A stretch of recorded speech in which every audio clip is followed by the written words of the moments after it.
Here's some of the stories trending this week at NASA.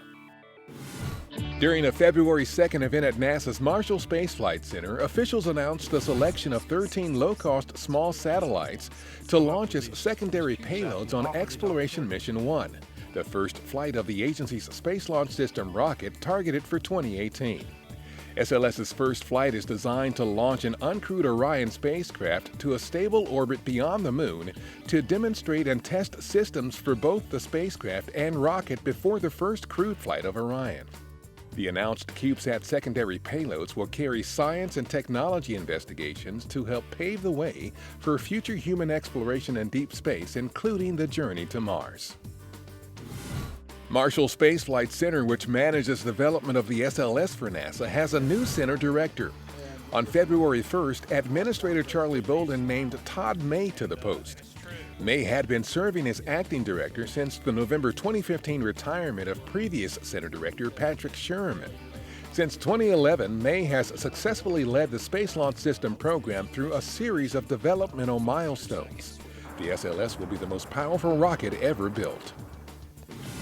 The 18th and final primary mirror segment on what will be the biggest and most powerful space telescope ever launched, the James Webb Space Telescope, was installed February 4th at NASA's Goddard Space Flight Center. The installation is an important milestone in the assembly of the tennis court-sized infrared observatory. The Webb telescope will study every phase in the history of our universe, including the formation of solar systems capable of supporting life on planets similar to Earth, as well as the evolution of our own solar system. Webb is targeted to launch in 2018. On February 3rd, NASA's Juno spacecraft executed the first of two maneuvers to fine-tune its course to its target destination, Jupiter. The trajectory adjustment took place when the spacecraft was about 51 million miles from Jupiter and approximately 425 million miles from Earth.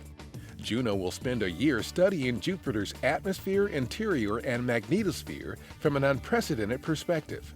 This will improve our understanding of the solar system's beginnings by revealing the origin and evolution of the planet. Juno, which is scheduled to rendezvous with Jupiter on July 4th, will perform the next trajectory correction maneuver around late May. Aboard the International Space Station, Russian cosmonauts Yuri Malenchenko and Sergei Volkov of Roscosmos conducted a spacewalk on February 3rd to install experiment packages on the outside of the Russian segment of the station, retrieve some experiments that have been gathering data for several months, and install devices on the hull of the station to facilitate the movement of crew members on future spacewalks. The spacewalk was the 193rd in support of space station assembly and maintenance. About 8 acres of redwood planks previously used as roofing material for Ames Research Center's iconic Hangar 1 at Moffett Field, California, have found new purpose at nearby Levi's Stadium, the brand new home of the National Football League's San Francisco 49ers and the site of the February 7th Super Bowl.